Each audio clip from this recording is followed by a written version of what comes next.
ang goal natin dito is add points and to pass. Hindi naman to top. Yung mga top notcher sila yun. Hindi naman ito para sa mga top notcher, no? So mga ano lang, techniques lang, okay?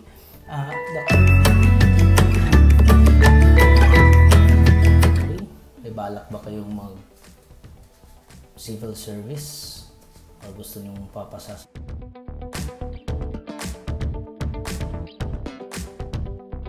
service or something, no? So meron, hindi ko sana guguluhin pa yung technique na first video natin, no? Medyo technique siya, hindi siya for yung matalino talaga. Hindi, I think no, yung parang ganyan lang, no? Kung sino ang interesado at kung sino, pang extra points lang ito. Ang topic ko sa first, no, natin. Ito yung thumbnail lang, paragraph organization technique. So kung gusto niyo makita yon, andyan lang yan sa ano, no, search niyo yan. At saka techniques talaga ito. And then ginawa ko itong video na to kasi interesting, no? Ang sabi ng isang nag-take, no? Hindi niya gusto ma-mention ang name niya kasi mahiya siguro siya. Sabi niya, which is very correct, no? Ito yung first topic, no? Sentence, second sentence, the third sentence, and the fourth sentence. Ito yan. First, second, third. Sa kanya naman, ito yung hinahanap niya, number 3. Okay? Number 3 ang hinahanap niya. So, pag titingnan niya yung sentence, hahanapin lang niya yung negative sentence and ilagay niya sa third place. Okay? And then, ito ang, kasi may nagtanong, bakit ko daw alam, bakit daw ganyan. Well, ang sagot naman basic. A story, may ending talaga yung story. Because, hence, therefore, subsequently, ito yung pag nakita mo saan yan, yun yung last, yung technique ko. Sa kanya, isinahanap niya yung negative. Ito, no? But, however, on the other hand, likewise, nevertheless, similarly, opposed to, or apparently. So, yan lang yung tinitingnan niya. So, kung nasaan ang third na sentence, lagay kat niya, kung titingnan niya kung saan sa mga choices yung mga ganito na words. Okay? So, right? Makita natin yan sa sample natin dito na video, no? I suggest, no, puntahan nyo yan. Puntahan niya. Tapos in contrast, kasi medyo, sabi ko, medyo correct din, no? Correct din, pero medyo mahirap. Kasi sometimes, yung mga mag-research or mag-study, iba yung makita. Kasi ang dito, ito sa, ano to, sa internet ito, no? So, ang order nila, iba. Meron ding order of sequence. First, mahirap hanapin yung first. Minsan, wala yan na, wala sa sentence yan. No, so choices. Second, yan, comparison, cause and effect. Yan. Ito, cause and effect, yan, concluding statements. Ito yung sa technique ko. Pero sa kanya, ang number 3 is ito. No? Kung makatulong ito sa iyo, why not, di ba? Titingnan lang niya. But, however, the other hand, ganyan lang hinahanap niya. On the first sentence, the first word of the first sentence, titingnan niya, hahanapin niya sa choices. So, ito ang mga choices na ginagawa niya. No? So, parang bitin. Kasi, depende sa atin kung ano ang maganda dyan, di ba? So, ito, finally, bakit ba mag-finally sa first, o sa third, sa second? Usually, sa fourth sentence talaga yan. Then, thus, it clearly so, clearly, indeed, ayan, indeed, destiny is a choice. So, every story, may last book, and then may conflict. Kung gagawa tayo ng story or paragraph, i-organize niyan, ganito, iba ang nangyayari sa YouTube or sa Netflix. ang pagtitingnan mo, I don't know kung weird masyado yung example ko. Kung titingnan nyo, pag manonood kayo ng movie ngayon, movie, nagsisimula yan sa negative or contradictory. Tingnan nyo, why? Because para mag-question yung viewers. Anong nangyari? Ba't ganyan? Ba't nag-away sila? Ba't may conflict agad? Ba't may negative, may contradictory agad sa palabas? Then, papasok dito. No, yung sa movie, sa Netflix ngayon, no? Then, basta topic, then subtopic, ito yung one. And then, yung climax, and then how they live happily ever after. Yun, yung conclusion, no? So, kung minsan, it's an art form. Kung ang ending nila is dito, no, sa negative, sasabihin nyo, may part 2 pa yan. Okay. So, I don't know, parang weird yung sample ko. Pero in civil service, no, dito lang talaga yan. Ganyan. Ang una nating technique is hanapin yung last. Ang sa kanya is negative. To each his own. Okay? Okay kasi pumasa siya. There's nothing wrong with it, no? But ang similarity namin, mabilis kaming natapos sa paragraph organization. So if ang technique niya is better, much better, ang i-apply niyo, it's for your own good, parang gano'n, no?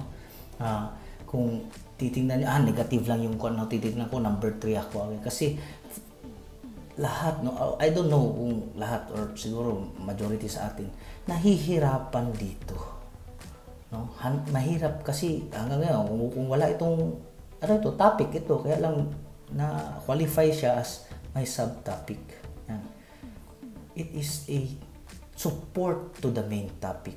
Ulitin ko, ito at ito mahirap i-identify pag mayroong time. Lalo na kung may exam. Hahanapin mo, titingnan mo, isa-isahin mo, hindi mo makuha. Hindi na 5 seconds, di mo makuha agad. Pero kung meron ka lang tinitingnan, no? Yan yung similarities. Meron lang kami tinitingnan. Ang sa kanya, tinitingnan niya yung negative. Sa akin, tinitingnan ko yung ending, yung conclusion. So, dito tayo. Ito yung sa kanya, no? But, however, on the other hand, likewise, nonetheless, sample lang ito, marami pa yan, pero sample lang yan sa civil service, no? And ito, because, may question ako dito minsan, okay? Yun sa because. Pero more likely, wala man talagang mag-sentence na starting with because. So, or yung paragraph, no? Mag-start ng because. So, hence, thus, therefore, consequently, and subsequently. Yan po. Okay. Ito. Okay. Okay, lagyan yan. So, kung titignan nyo yung cause and effect, almost the same. No? Pero yung comparison, similarities, difference. But, however, on the other hand, then, likewise, nonetheless, apparently, yun ang negative form niya sa kanya. So, focus lang tayo sa kung anong gusto mo, no? Yung anong hanapin mo, yung last o yung negative, parang gano'n. So, it's a technique, no?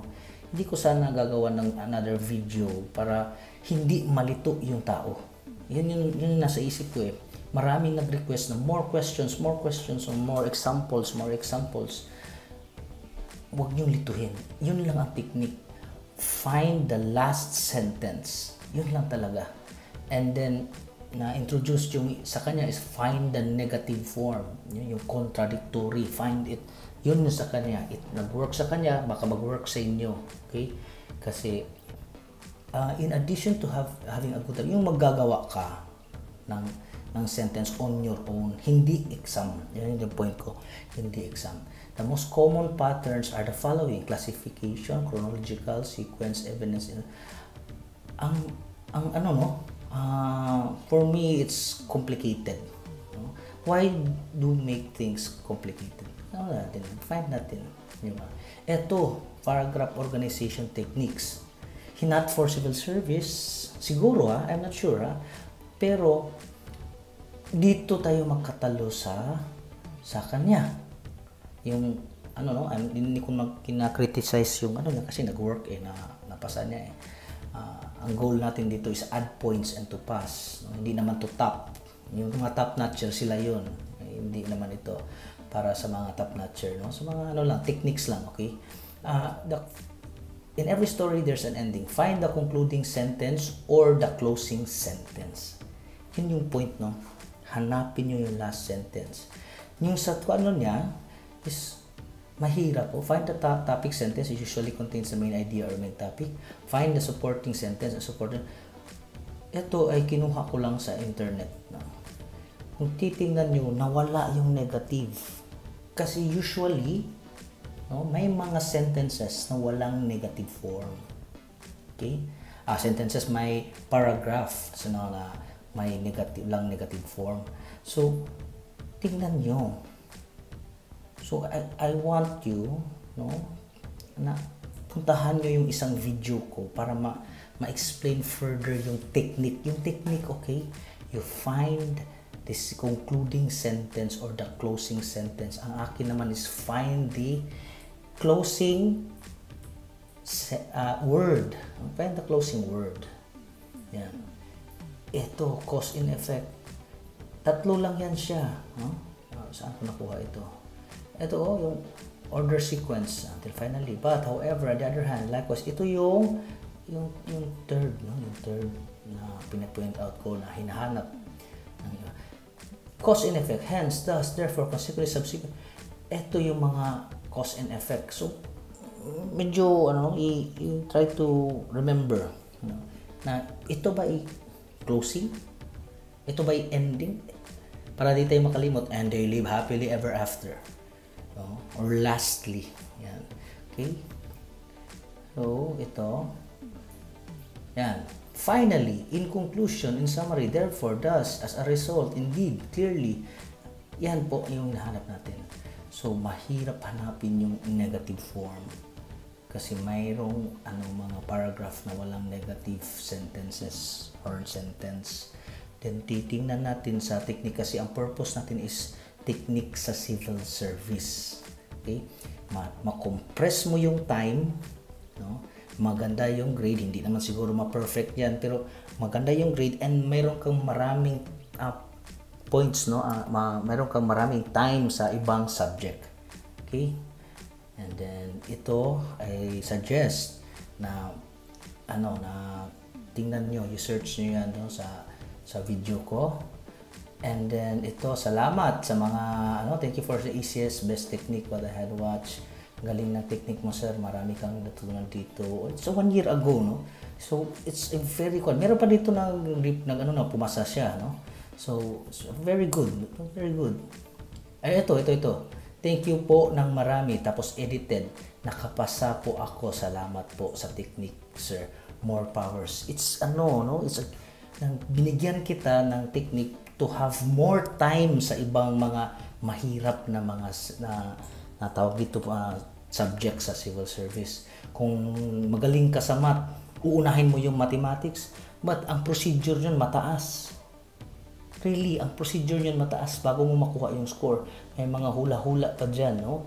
Yung sabi ka, yung mga number na sequencing, mga ganun. Pero pag unahin mo ito, yung paragraph organization, makompress po ang time ng paragraph organization and more time ka sa mathematics. So ang nangyayari kasi karamihan, nauubusan ng time dyan sa paragraph organization, wherein iyan ang pinakamadali. It is the most easiest na topic if you know the technique, no? If you know the technique, kasi yung iba nauubusan ng time, maghula-hula na lang sila. Sayang po ang 20 points. 20 points po yan. Kung last time na-check ako, 20 points po. Okay, thank you for sharing the easiest and best technique that I had watched. God bless. Thank you. At natulungan natin sila, no? Ang galing, sir. Nahirapan talaga ako sa paragraph organization. So, nakatulong ito. Yan to kanina. Sa lahat ng napanood ko, ito yung tips. This is 1 year ago, 1 year ago, na madaling maintindihan. Okay. Ang galing, sir. Nahirapan talaga ako dito. Okay. Dami nahirapan dito. Yan, no? So, Ayan po, no? Maraming salamat po at natulungan ko kayo, no? Yung binigyan mo nyo ako ng opportunity na makatulong. So, to sum it up, nasa inyo na yan kung ano ang uunahin nyo, yung negative sentence or last sentence. So, but I do suggest, unahin nyo ito, yung mga last sentence po. The last word, no? Hanapin yung mga finally, in conclusion, summary, therefore, thus, or kung hindi nyo ma-memorize yan, try to imagine lang, no? Asan dito yung ending na sentence?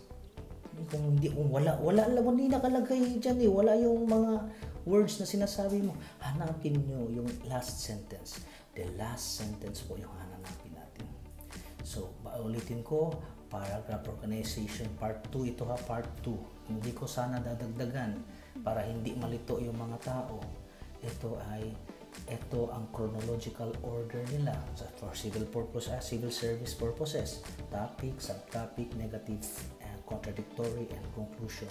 So, sa kaibigan natin, ito yung hinahanap niya sa akin ito. So, I'm just worried na baka walang negative or contradictory sentence kasi pwedeng walang negative or contradictory sentence pero meron talagang yung ending.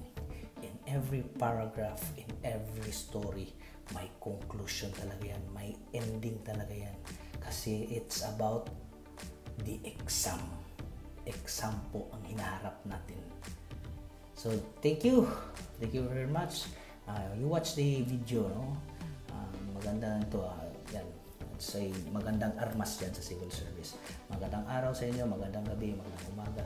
Thank you very much. More power, and I hope and I pray na papasa kayo. That's it. No? Thank you very much.